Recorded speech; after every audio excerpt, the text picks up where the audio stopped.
تم یہ سمجھتے نہیں تھے کہ کبھی اپنے قلعوں سے اپنے محلوں سے یہ نکل کر کے جا سکتے ہیں، لیکن آج اللہ تعالیٰ نے ایسے حالات پیدا کر ان کو اپنے گھروں سے نکلنا پڑ رہا ہے۔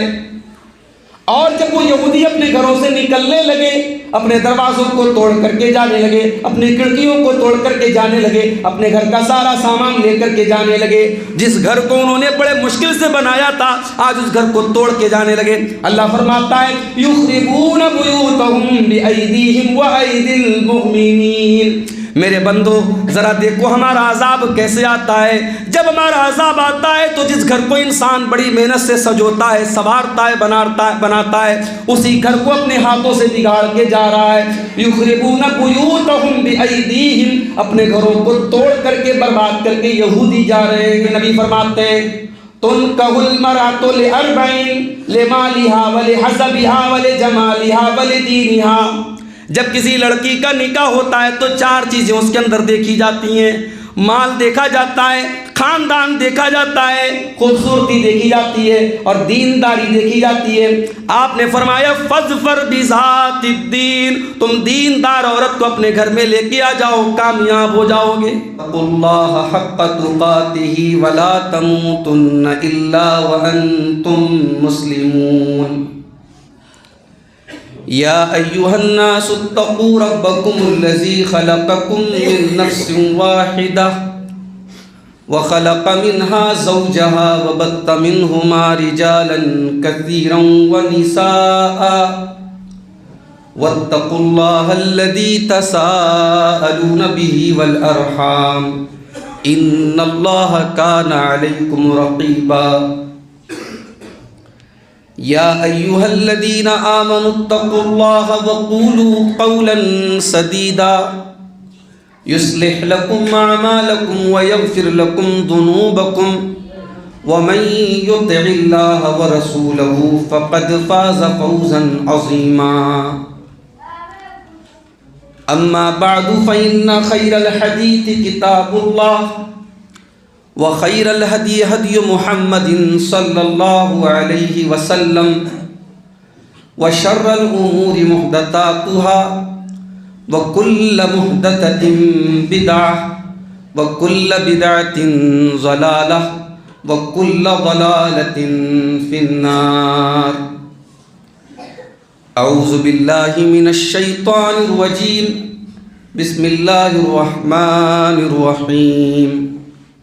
واللہ جعل لکم من بیوتکم سکنا۔ محترم حاضرین جمعہ، بزرگوں اور دوستوں، نوجوان ساتھیوں، پیارے بچوں، آج کے خطبہ جمعہ کے لیے میں غور کر رہا تھا کہ کس موضوع پر خطاب کیا جائے، کس عنوان پر گفتگو کی جائے۔ پھر اچانک میرے ذہن میں آیا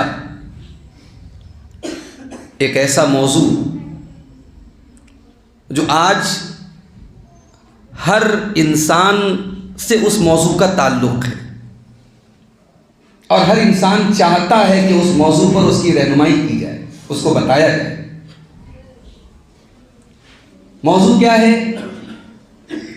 موضوع یہ ہے کہ ہمارے گھروں میں سکون کیوں نہیں ہے۔ ہر گھر میں آج کچھ نہ کچھ مسئلے ہیں، ٹینشن ہے۔ کہیں باپ بیٹے میں نہیں بن رہی ہے، کہیں بھائی بھائی میں جھگڑے چل رہے ہیں، کہیں شوہر اور بیوی کے درمیان نا اتفاقی ہے اور جھگڑے لگے ہوئے ہیں۔ گھر تو ہمارے ماشاءاللہ بڑے شاندار بن گئے۔ پہلے مٹی کے کچے گھر ہوا کرتے تھے، آج گھروں میں ماربل بچھ گئے، ٹائلز لگ گئے، مہنگے مہنگے ڈیکوریشنز آ گئے۔ لیکن جس چیز کا نام سکون ہے، جس چیز کا نام برکت ہے، وہ چیز گھر سے نکل رہی ہے۔ انسان کی زندگی میں گھر کا رول کیا ہے؟ گھر کیوں، انسان اپنے گھر کیوں آتا ہے؟ قرآن کریم میں اللہ تعالیٰ نے گھر کا مقصد بتایا کہ گھر سکون پہنچانے کی جگہ ہے۔ وَاللَّهُ جَعَلَ لَكُم مِّن بُيُوتِكُمْ سَكَنًا، اللہ تبارک و تعالیٰ نے تمہارے گھروں کو سکون کا ذریعہ بنایا ہے۔ تم زمانے کی ٹینشن سے، زمانے کے مسائل سے، زمانے کی سمسیاؤں سے جب پریشان ہو جاتے ہو، اپنے گھر آتے ہو، اپنی بیوی کے پاس، اپنے بچوں کے پاس، اپنے ماں باپ کے پاس، اپنے بھائی بہنوں کے پاس، تو تم کو سکون ملتا ہے۔ اللہ کہہ رہا ہے گھر سکون کا ذریعہ ہے، اور گھر چلا جائے یہ عذاب ہے اللہ کا۔ ہمارے بعض اسٹیٹس میں آپ نے سنا ہوگا آج کل ایک نیا ٹرینڈ چلا ہے بلڈوزر کا۔ کسی کے اوپر کوئی الزام لگا، ابھی جرم ثابت بھی نہیں ہوا ہے، صرف الزام لگا کہ ہاں اس نے یہ کام کیا، فٹافٹ بلڈوزر چلتا ہے اور انسان کی گاڑی کمائی پل بھر میں ختم ہو جاتی ہے۔ یہ سزا دینے کا نیا طریقہ نکلا ہمارے ملک میں، یہ اسرائیل سے یہ طریقہ آیا ہے، یہ یہودیوں کا خبیث طریقہ ہے۔ بھئی یہ کون سا انصاف ہے، یہ کون سا جسٹس ہے، یہ کون سا نیائے ہے کہ جرم اگر کسی ایک انسان نے کیا ہے، ابھی اس بحث کو چھوڑ دیجئے کہ اس نے جرم کیا بھی ہے کہ نہیں کیا ہے۔ 1993 کے ایک کیس میں کل عدالت نے ایک صاحب کو بری کیا ہے، آج 2024 چل رہا ہے، 93 سے 2003، 2003 سے 2013، 2013 سے 2023، 24، 31 سال کا ٹائم گزر گیا۔ 31 ایئرز، 31 سال اپنی پوری جوانی ایک شخص نے جیل کی کال کوٹری میں گزار دی، اور جج صاحب کہتے صاحب ثبوت نہیں ملا ان کے خلاف، ان کو بری کیا جاتا ہے۔ اس انسان کی زندگی کے 31 سال دنیا کی کوئی عدالت لوٹا پائے گی؟ اس کے بچوں پر جو داغ لگا ہوگا کہ اس کا باپ مجرم ہے، اس کے باپ کو سزا ہوئی ہے، اس کے بچوں کو وہ عزت، اس کے گھر والوں کو وہ عزت کون لا کے دے گا؟ ہم مسلمان اس ملک کی نیائے ویوستھا پر، اس ملک کے جوڈیشری سسٹم پر ہم یقین رکھتے ہیں۔ ہم نے کبھی بھی اس ملک کی عدالتوں کو گالی نہیں دی ہے، ہم نے اس ملک کے کبھی انصاف پر قانون نہیں اٹھایا ہے، مگر انصاف کی طرح ہونا چاہیے میرے بھائی۔ ابھی اس بحث کو جانے دیجئے کہ ایک انسان نے اگر اس کے اوپر کوئی الزام لگا ہے تو وہ الزام صحیح ہے کہ غلط ہے، یہ ایک الگ بحث ہے۔ جرم ایک انسان کا ہے، اس کے بچوں کا کیا قصور ہے، اس کی بیوی کی کیا غلطی ہے، اس کی ماں کی کیا غلطی ہے؟ آپ نے سب کو لا کے سڑک پہ کھڑا کر دیا اور کہتے صاحب یہ انصاف ہے۔ یہ سوچنے کی بات ہے میرے بھائی۔ 1400 سال پہلے مدینہ کے اندر یہودیوں کا ایک قبیلہ رہتا تھا، اس قبیلے نے مسلمانوں کے ساتھ غداری کی، جنگ کا موقع آیا مسلمانوں کے دشمنوں کا سپورٹ کیا، جبکہ انہوں نے ایگریمنٹ کیا تھا اللہ کے نبی کے ساتھ کہ جب بھی مدینہ پر حملہ ہوگا ہم مسلمانوں کا سپورٹ کریں گے، مسلمانوں کی مدد کریں گے۔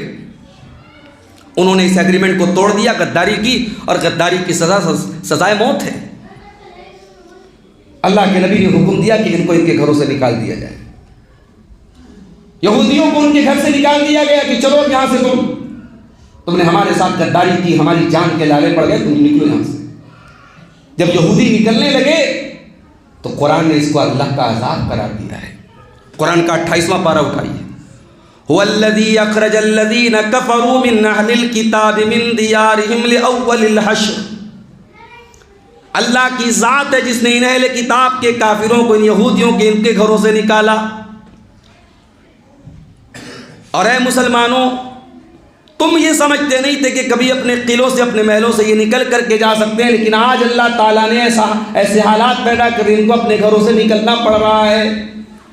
اور جب وہ یہودی اپنے گھروں سے نکلنے لگے، اپنے دروازوں کو توڑ کر کے جانے لگے، اپنی کھڑکیوں کو توڑ کر کے جانے لگے، اپنے گھر کا سارا سامان لے کر کے جانے لگے، جس گھر کو انہوں نے بڑے مشکل سے بنایا تھا آج اس گھر کو توڑ کے جانے لگے۔ اللہ فرماتا ہے یخربون بیوتہم بایدیہم وایدی المؤمنین، میرے بندو ذرا دیکھو ہمارا عذاب کیسے آتا ہے. جب ہمارا عذاب آتا ہے تو جس گھر کو انسان بڑی محنت سے سجوتا ہے, سنوارتا ہے, بناتا ہے, اسی گھر کو اپنے ہاتھوں سے بگاڑ کے جا رہا ہے. یخربون بیوتہم بایدیہم, اپنے گھروں کو توڑ کر کے برباد کر کے یہودی جا رہے ہیں. تو گھر میرے بھائی ہماری زندگی میں بڑا اہم رول ادا کرتا ہے. گھر میں ہمیں سکون ملتا ہے. انسان دنیا کے کسی کونے میں چلا جائے لیکن اس کو جو سکون اپنے گھر کے چہار دیواری کے اندر ملتا ہے وہ کہیں نہیں ملتا ہے. وہ 5 اسٹار ہوٹل میں جا کے رہنے لگے, وہ دبئی اور سعودی جیسے شہروں میں جا کر کے رہنے لگے, لیکن اسے اپنی ماں کے ہاتھوں کی روٹی, اپنے بچوں کی مسکراہٹ, اپنی بیوی کا پیار بھرا لہجہ, اپنے گھر کا کے رشتوں کی مٹھاس وہ ہمیشہ یاد آتی ہے میرے بھائی. تو آج سوال یہ کہ ہمارے گھروں میں یہ سکون کیوں نہیں ہے؟ اس پر آج ہم جمعہ کے خطبے میں مختصر وقت میں آج ہم روشنی ڈالیں گے. دیکھو بھائی, گھر کی بنیاد کس چیز پر ہے پہلے آپ یہ سمجھو. آپ نے گھر بنایا کس پیسے سے آپ نے بنایا؟ کہیں ایسا تو نہیں کہ کسی کا حق مار کے آپ نے گھر بنایا؟ کہیں ایسا تو نہیں کہ اس گھر کی بنیادوں میں کسی مظلوم کی بد دعا ہے, کسی مجبور کی آہ ہے, کسی کی آنسو ہے اس کی بنیاد میں؟ اگر ایسا ہے اس گھر میں کبھی سکون نہیں آ سکتا. نہ آپ کو سکون ملے گا نہ آنے والی نسلوں کو سکون ملے گا. اللہ نے فرمایا سورہ توبہ کے اندر, افمن اسس بنیانہ علی تقوی من اللہ ورضوان خیر ام من اسس بنیانہ علی نار فانہارت علی شفا جرف نہار فانہار به فی نار جہنم. اللہ نے فرمایا کہ 2 قسم کے گھر ہوتے ہیں. ایک گھر کی بنیاد اللہ تعالیٰ کے تقوی پر ہوتی ہے, اللہ کی رضا پر ہوتی ہے. انسان اس گھر کو بناتا ہے, اللہ کا تقوی اس کے دل میں ہوتا ہے, اللہ کا ڈر اس کے دل میں ہوتا ہے. اور دوسرا گھر ایسا ہوتا ہے جو جہنم کی آگ کے بنیاد پر کھڑا ہوتا ہے, جو جہنم کے گڑھے کے کنارے پر کھڑا ہوتا ہے. اے میرے بندو بتاؤ کہ دونوں میں سے کون سا گھر اچھا ہے؟ واللہ لا یہدی القوم الظالمین, اللہ ظالموں کو کبھی ہدایت نہیں دیتا. یہ پہلا کام کرنا ہے میرے بھائی. گھر کی بنیاد صحیح رکھو. کسی کا حق مار کے ناجائز طریقے سے, حرام طریقے سے شاندار بلڈنگ بنا بھی لی, وہ آج نہیں کل آپ کے لیے وبال بن جائے گی میرے بھائیو. گھر میں سکون چاہیے, گھر میں اللہ کی برکت چاہیے, گھر میں اللہ کی رحمت چاہیے, تو گھر کی بنیاد کو صحیح رکھو.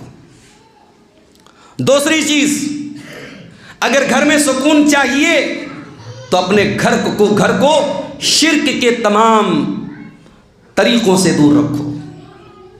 مسلمان کا گھر ہے صاحب, اور اس میں غیر اللہ کی تصویریں لگی ہیں, اس میں باقاعدہ ایسے کاغذ لگے ہیں جس پر الٹی سیدھی گنتیاں لکھی اور لکھا ہے کہ صاحب اس سے گھر میں برکت آئے گی. یہ کاغذ پہ گنتیاں لکھنے سے گھر میں برکت نہیں آتی, معاف کیجیے گا, بلکہ قرآن کی آیتوں کو لٹکانے سے بھی گھر میں برکت نہیں آتی. میں بڑے صاف الفاظ میں کہہ رہا ہوں کہ آپ نے آیت الکرسی گھر میں لٹکا دیا, آپ نے سورہ اخلاص گھر میں اس کو خوبصورت ٹوکرے میں لگا کے لٹکا دیا, اس سے گھر میں برکت آئے گی؟ نہیں, برکت نہیں آئے گی. ہاں آپ اپنے یاد کرنے کے لیے, ہاں حالانکہ علماء نے اس سے بھی منع کیا ہے کہ ڈیکوریشن کے لیے بھی قرآن کی آیتوں کو گھر میں نہ لگا. بعض لوگ ڈیکوریشن کے لیے لگاتے ہیں, آیت الکرسی خوبصورت لکھا ہے اس کو گھر میں ڈیکوریشن کے لیے لگا دیا. علماء نے منع کیا ہے. Quran is not for the decoration, Quran decoration کی کتاب نہیں ہے, قرآن تو ہدایت کی کتاب ہے. ہاں آپ نے آیت الکرسی گھر میں لگائی, گھر کے بیڈ روم میں لگا دی, گھر کے ڈرائنگ روم میں لگا دی کہ بھئی جب ہم گھر میں آئیں آیت الکرسی سامنے ہو, ہماری نظر پڑے, ہمیں آیت الکرسی یاد ہو جائے, ہمارے بچوں کو یاد ہو جائے, یہ ایک الگ مقصد ہے. برکت کے لیے آپ قرآن کی آیت نہیں لٹکا سکتے. یہ الٹی سیدھی گنتیاں جو لکھی رہتی ہیں یہ تعویذ ہے. جیسے گلے میں پہننے والا تعویذ حرام ہے, ایسے گھر میں لٹکانے والا تعویذ بھی حرام ہے. اس سے گھر میں کبھی برکت اور سکون نہیں آتا. شادی ہوئی, اب میاں بیوی کی شادی کی جو فوٹو ہے صاحب اس کو خوبصورت سے البم میں لگا کر کے الماری کے اوپر سجا کے رکھ دیا, اس کو جو ہے کمرے میں سجا کے رکھ دیا. کہاں سے برکت آئے گی؟ یہ الگ مسئلہ ہے. کیمرے کی تصویر جائز ہے کہ ناجائز ہے, لینی چاہیے کہ نہیں لینی چاہیے, علماء کا اختلاف ہے. چلو اگر ہم جائز کی ایک گنجائش نکال بھی لیں کہ کیمرے کی تصویر پینٹنگ سے الگ ہے, تو اس کا کیا مطلب ہے کہ آپ اس کو باقاعدہ فریم کر کے اس کو تغرا میں لگا کر کے آپ کمرے میں لگائیں گے؟ نہیں، یہ اتنا آسان مسئلہ نہیں ہے۔ لا تدخل الملائکۃ بیتا فیہ کلب ولا سورۃ، اللہ کے نبی فرماتے جس گھر میں کتا ہوتا ہے، جس گھر میں تصویر ہوتی ہے، اس گھر میں اللہ کی رحمت کے فرشتے نہیں آتے۔ اپنے گھر کو تصویروں سے باہر کرو، تصویروں کو باہر کرو، اپنے گھر کو شرک سے پاک رکھو۔ جب رشتہ کرو اپنے بچوں کا، اپنے گھر میں بہو لاؤ، اپنے لیے بیوی لاؤ، تو توحید والے گھروں سے بیوی لاؤ، توحید والے گھر کی بیٹی لاؤ، ورنہ میں نے دیکھا ہے اہل حدیثوں کے گھروں میں آج حرام کام ہو رہے ہیں، اہل حدیثوں کے گھروں میں آج قبر پرستی ہو رہی ہے، اہل حدیثوں کے گھروں میں آج شرک کے کام ہو رہے ہیں۔ کیوں؟ انہوں نے رشتے ناطے کرتے وقت توحید کو نہیں دیکھا، عقیدے کو نہیں دیکھا۔ ہمارے یہاں تو صاحب پہلے برادری دیکھی جاتی ہے، پہلے اسٹیٹس دیکھا جاتا ہے، ہمارے برابر کے لوگ ہیں کہ نہیں۔ اور ماشاءاللہ آپ کا پورا علاقہ یہ انصاریوں کا علاقہ ہے، اہل حدیثوں کا علاقہ ہے، آپ کے یہاں بھی صاحب ڈیمانڈ ہو رہی ہے۔ ابھی اتر پردیش کے سدھارتھ نگر کے علاقے میں گیا، پورے علماء کی بستی ہے، بڑے بڑے علماء، ہماری جماعت کے جو چوٹی کے علماء ہیں، مولانا سید معراج ربانی صاحب کہاں کے؟ اسی سدھارتھ نگر کے۔ ڈاکٹر وسیع اللہ عباس صاحب کہاں کے؟ اسی سدھارتھ نگر کے۔ مولانا جلال الدین قاسمی صاحب کہاں کے؟ اسی کے۔ ہمارے اگر ہمیں 10 اساتذہ نے پڑھایا ہے، 10 میں سے 7 استاد جو ہمارے اسی علاقے کے ہیں، بستی، گونڈا، بلرام پور اور سدھارتھ نگر کا علاقہ۔ ابھی وہاں ایک پروگرام میں گیا، رات کے 9 بجے تھے، ہمارے ایک دوست کا فون آیا، مولانا آپ آ رہے ہیں، آئیے ایک نکاح کا پروگرام ہے، تھوڑا سا آپ شامل ہو جائے۔ گیا میں، دوست کے کہنے پہ چلا گیا۔ اب وہاں گیا تو صاحب وہاں سب لوگ فوٹو ووٹو کھینچنے لگے، مولانا آگے چلیے آپ نکاح پڑھا دیجیے۔ نکاح بھی پڑھا دیا میں نے۔ نکاح کے بعد ایک صاحب کہنے لگے، مولانا آپ نے جس کا نکاح پڑھایا ہے یہ ڈاکٹر صاحب ہیں اور یہ رشیا سے ڈاکٹری کی پڑھائی پڑھ کے آئے ہیں، آپ کو معلوم ہے ان کو جہیز میں کیا ملا ہے؟ میں نے کہا نہیں بھائی مجھ کو نہیں معلوم کیا ملا ہے۔ کہا کہ 5 لاکھ روپے کیش ملے ہیں، 10 لاکھ کی گاڑی ملی ہے۔ اہل حدیث گھر کی بات بتا رہا ہوں، دونوں طرف کے جو پکے اہل حدیث الحمدللہ۔ لڑکے کو جہیز میں کیا ملا؟ 5 لاکھ کیش، 10 لاکھ کی گاڑی۔ میں نے کہا لڑکی والے کیا بہت پیسے والے؟ کہا نہیں مولانا پیسے والے نہیں، زمین بیچ کے انہوں نے انتظام کیا ہے۔ اللہ اکبر، یہ ہمارا حال ہے، یہ ہماری جماعت کا حال ہے۔ ہم قرآن و حدیث کے پڑھنے پڑھانے سننے سنانے والے اور پکے اہل حدیث اور سینے پر ہاتھ باندھنے والے اور 8 رکعت تراویح پڑھنے والے اور رفع یدین کرنے والوں کا یہ حال ہے۔ بند کر دو میرے بھائی، اپنے اہل حدیثیت کو بدنام کرنا بند کر دو۔ اللہ تعالیٰ کے یہاں آپ ان سنتوں پر عمل کر کے بچ نہیں جائیں گے اگر یہ جہیز نام کا ناسور آپ کے گھروں میں پایا جا رہا ہے۔ جس شادی کی بنیاد لالچ پر ہو، جس رشتے کی بنیاد حرام چیزوں پر ہو، اس رشتے میں برکت کہاں سے آئے گی؟ نہیں آ سکتی میرے پیارے بھائیوں، اس گھر میں سکون نہیں آ سکتا۔ اپنی شادیوں کو صحیح کرو میرے بھائیوں۔ جیسے نماز میں چنتا کرتے ہو میری نماز سنت کے مطابق ہے کہ نہیں، جیسے ہر عبادت کے بارے میں فکر کرتے ہو میری عبادت سنت کے مطابق ہے کہ نہیں ہے، اپنی شادی بیاہ کو بھی سنت کے مطابق کرو میرے عزیزوں میرے بھائی۔ اللہ کے نبی فرماتے ہیں تنکح المرأۃ لأربع لمالها ولحسبها ولجمالها ولدینها۔ جب کسی لڑکی کا نکاح ہوتا ہے تو 4 چیزیں اس کے اندر دیکھی جاتی ہیں، مال دیکھا جاتا ہے، خاندان دیکھا جاتا ہے، خوبصورتی دیکھی جاتی ہے اور دینداری دیکھی جاتی ہے۔ آپ نے فرمایا فاظفر بذات الدین، تم دیندار عورت کو اپنے گھر میں لے کے آ جاؤ، کامیاب ہو جاؤ گے۔ دینداری کون دیکھتا ہے بھائی؟ کتنے لوگوں کو میں نے دیکھا، رشتہ دیکھنے گئے، لڑکی اچھی ہے، پڑھی لکھی ہے، عالمہ ہے، دیندار ہے، سب کچھ ہے، گھر آ کے عورتوں کا کمنٹ ہوتا ہے کہ صاحب لڑکی بہت اچھی ہے لیکن گھر بہت چھوٹا ہے، گھر والے زیادہ مضبوط نہیں ہے، زیادہ کچھ ملے گا نہیں۔ یہ سوچ ہے ہماری، یہ سوچ، اگر یہ سوچ کر کے آپ رشتہ کر رہے ہیں، معاف کیجیے گا اس گھر میں سکون نہیں آ سکتا، اس گھر میں اللہ کی رحمت نہیں آ سکتی۔ گھر میں سکون چاہیے تو گھر والی نیک ہونا بہت ضروری ہے میرے بھائی۔ گھر میں ہم اور آپ بہت کم ٹائم گزارتے ہیں، ہماری عورتیں، ہمارے گھروں کی جو عورتیں ہوتی ہیں ان کا زیادہ ٹائم گھر میں گزرتا ہے۔ اگر عورت دیندار ہو، عورت نیک ہو، عورت نمازی ہو، عورت پردے دار ہو، عورت دین سے محبت کرنے والی ہو، اس گھر کا کیا کہنا، اس گھر میں سکون ہی سکون ہوگا، اس گھر میں رحمت ہی رحمت ہوگی۔ اپنے گھروں کے اندر اگر سکون لانا ہے، دیندار عورت کو بیوی بنا کے لاؤ، دیندار عورت کو بہو بنا کے لاؤ۔ اور اس کا الٹا بھی ہے، اپنی لڑکیوں کو جھونک مت دو، کسی شرابی کے حوالے مت کر دو۔ جس بیٹی کو بچپن سے لے کے جوانی تک پالا ہے، جس کا ہر شوق اور ارمان پورا کیا، آج کسی شرابی، کسی زانی، کسی بدکار، کسی حرام خور کے حوالے کر رہے ہو۔ اور بعض لوگ کہتے ہیں صاحب ہماری بٹیا سدھار لے گی. کیا گارنٹی ہے اس بات کی آپ کی بٹیا سدھار لے گی؟ یہ بھی تو ہو سکتا ہے کہ وہ نہ سدھار پائے اور وہ شرابی کل آپ کی بیٹی کو بھی شرابی بنا دے, آپ کی بیٹی پر ظلم و ستم کرے. ان پھول سی بچیوں کو میرے بھائی, ان کو جہنم کی آگ میں مت چھوڑو میرے بھائی.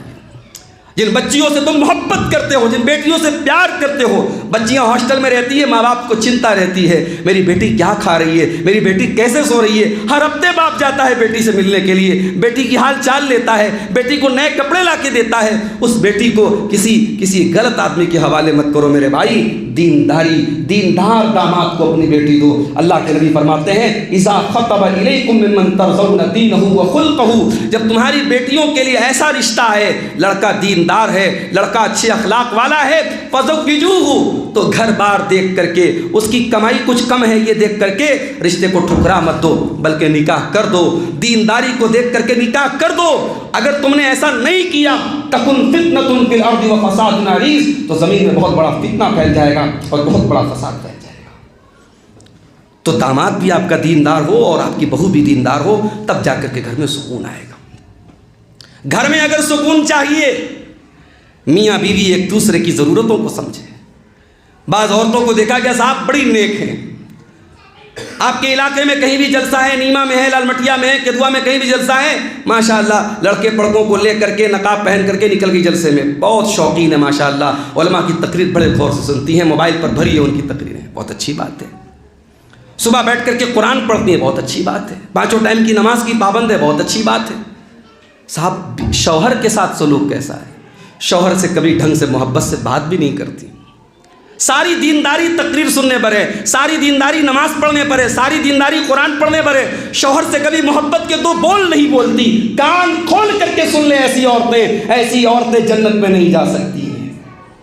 جنت میں جانے کے لیے ایک شادی شدہ عورت کو اپنے شوہر کے جذبات کا, اس کے احساسات کا, اس کی فیلنگز کا, اس کے ایموشنز کا خیال بھی کرنا پڑے گا. اپنے شوہر کو خوش کرنا پڑے گا, اپنے شوہر کی بات ماننی پڑے گی. اللہ کے نبی کے پاس ایک عورت آتی ہے کسی کام سے, اللہ کے نبی پوچھتے ہیں کہ کیا تمہاری شادی ہو گئی ہے؟ اس نے کہا اے اللہ کے نبی میری شادی ہو گئی ہے. آپ نے فرمایا کہ تم اپنے شوہر کے ساتھ کیسا سلوک کرتی ہو؟ کہتی ہے ما آلوہ الا خیرا, اے اللہ کے نبی میں اپنے شوہر کے ساتھ ہر طریقے سے اچھا سلوک کرتی ہوں, کوئی کمی نہیں کرتی ہوں. اللہ کے نبی نے فرمایا دیکھو فانظری اینما انت منہ فانما هو جنتک ونارک, دیکھو تمہارا شوہر تمہاری جنت بھی ہے اور تمہارا شوہر تمہاری جہنم بھی ہے. اگر تم نے اس کی حق تلفی کی تو تمہارا شوہر تمہارے لیے جہنم بن جائے گا. کبھی کبھی ہم وہ حدیثیں سنتے تو ہمیں بڑی حیرت ہوتی ہے کہ شوہر بیوی کو اپنی جسمانی ضرورت کے لیے بلائے اور بیوی انکار کر دے تو رات بھر فرشتے لعنت کرتے ہیں. بعض لوگ ان حدیثوں کا مذاق اڑاتے ہیں کہ صاحب یہ اسلام میں کون سی بات کہہ دی ہے, مگر یہ کوئی غلط بات نہیں. ایک شادی شدہ مرد اور عورت ایک دوسرے کے ساتھ فزیکلی بھی اٹیچڈ ہوتے ہیں اور ایک دوسرے کی ضرورتیں ان کے ساتھ جڑی ہوتی ہیں. شوہر گھر میں آیا ہے اور شوہر اگر بیوی اپنے شوہر کے جذبات اور اس کے احساسات کا خیال نہیں کرتی ہے, یقین رکھو میرے بھائی وہ گھر ایک نہ ایک دن برباد ہو جائے گا. شوہروں سے بھی کہنا چاہتا ہوں, آپ بمبئی میں کام کرتے ہیں, آپ کوئلے کی کان میں کام کرتے ہیں, آپ دلی اور کلکتہ میں جا کے کام کرتے ہیں, اچھا مکان لا کے دے دیا بیوی کو, اچھا کپڑا لا کے دے دیا, اچھا کھانے کو لا لے, سب کچھ دے دیا آپ نے, محبت دی کہ نہیں دیا آپ نے, پیار دیا کہ نہیں دیا آپ نے, ٹائم دیا کہ نہیں دیا آپ نے. آج ایکسٹرا میریٹل افیئر سماج میں بڑی تیزی سے بڑھ رہے ہیں. شادی شدہ عورت کے کسی غیر مرد کے ساتھ تعلقات پنپ رہے ہیں, شادی شدہ مرد کے کسی غیر عورت کے ساتھ تعلقات پنپ رہے. کیوں پنپ رہے ہیں؟ اگر آپ اس کی ریزن جا کے پتہ کرو گے, اس کی وجہ جا کے پتہ کرو گے, شوہر بیوی کو ٹائم نہیں دیتا ہے. شوہر کما رہا ہے, شوہر بڑی محنت کر رہا ہے, بیوی کے لیے ٹائم نہیں ہے اس کے پاس. بیوی اس گھر کا سارا کام کر رہی ہے, شوہر سے محبت کے 2 بول نہیں بولتی ہے. نہیں میرے بھائی, یہ میاں بیوی کا رشتہ کوئی نارمل رشتہ نہیں ہے کہ مل لیے نہیں ملے تو کوئی بات نہیں, وہ ادھر منہ گھما کے سو گیا, وہ ادھر منہ گھما کے سو گیا. یہ بڑی محبت کا رشتہ ہے, بڑے پیار کا رشتہ ہے, بڑی قربت کا رشتہ ہے. اس لیے میاں بیوی ایک دوسرے کے جذبات کا خیال رکھیں. اللہ کے نبی سے پوچھا گیا اے اللہ کے نبی سب سے بہترین عورت کون سی ہے؟ آپ نے فرمایا التی تسرہ اذا نظر, بہترین عورت وہ ہے شوہر دیکھے تو خوش ہو جائے. ہائے ہائے ہائے, عورت ہو تو ایسی ہو, بیوی ہو تو ایسی ہو. ہمارے یہاں عورتیں ماشاءاللہ جلسے میں جائیں تو پھر دیکھیے ان کے بناؤ سنگار, شادی میں جائیں پھر دیکھیے کتنا سج دھج کے جاتی ہیں, کسی مائکے میں جانا ہو, کسی بہن کے گھر جانا ہو, پھر دیکھیں کتنا بن سنور کے جاتی ہیں.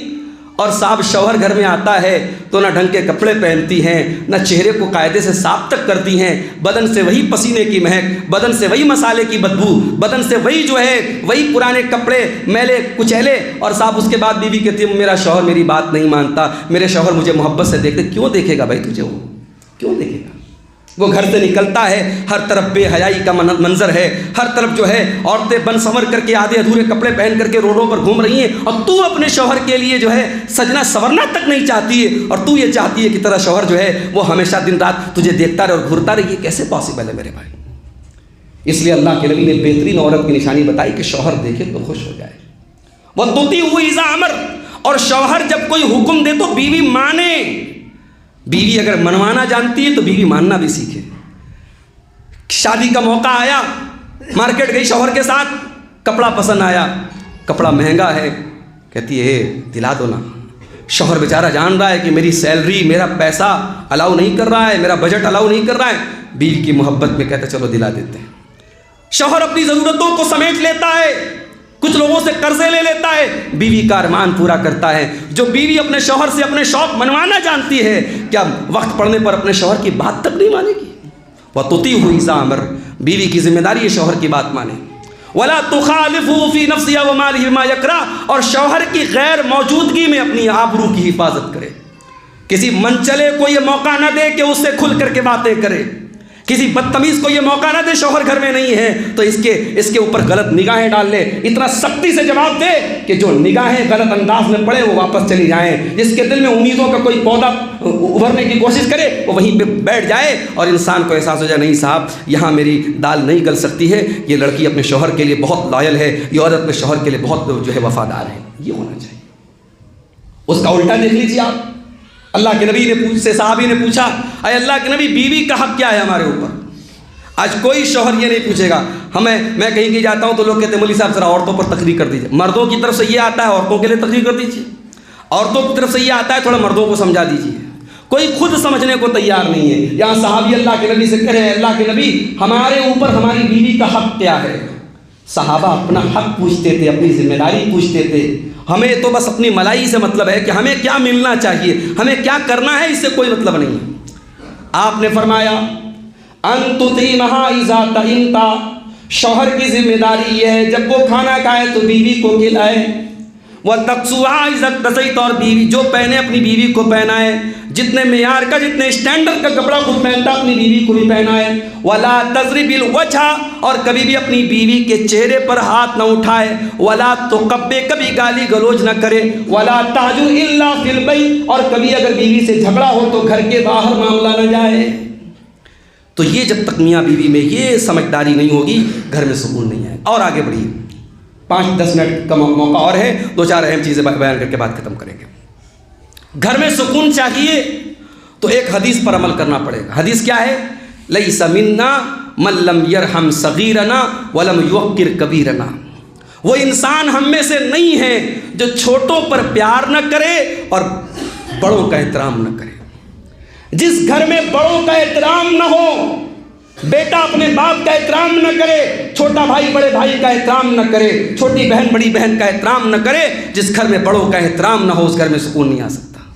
اور اس کا اپوزٹ بھی ہونا چاہیے، بڑے بھی چھوٹوں سے پیار کا برتاؤ کریں۔ معاف کرنا میرے بھائیوں، گھر صرف اولاد کے بگاڑ سے نہیں بگڑتا ہے، میرا جملہ نوٹ کر لینا، گھر صرف اولاد کی نافرمانی سے نہیں بگڑتا ہے، بہت سارے گھر ماں باپ کی ضد سے بگڑتے ہیں، ماں باپ کی ہٹ دھرمی سے بگڑتے ہیں، ماں باپ کی ڈکٹیٹرشپ سے بگڑتے ہیں۔ ایک ساس یہ چاہتی ہے میری بہو مجھے ماں کا درجہ دے، ایک ساس یہ چاہتی ہے میری بہو مجھے جو ہے ہر وقت میری خدمت میں لگی رہے، مگر وہ ساس کبھی بھی اپنی بہو کو اپنی بیٹی کا درجہ دینے کو تیار نہیں ہے۔ کیوں؟ بیٹی اور داماد کہیں گھومنے چلے جائیں، بیٹی کا فون آئے شوہر مجھے لے کر کے باہر جا رہا ہے، کلکتہ بنگلور بمبئی جا رہا ہے، ماں خوش ہو جاتی ہے، ماں جو ہے خوشی کا اظہار کرتی ہے، اور بیٹا بہو کو لے کے چلے جائے تو ماں کا دماغ خراب ہو جاتا ہے کہ میرا بیٹا تو میری اپنی بیوی کا جو ہے اپنی جوڑی کا غلام بن گیا۔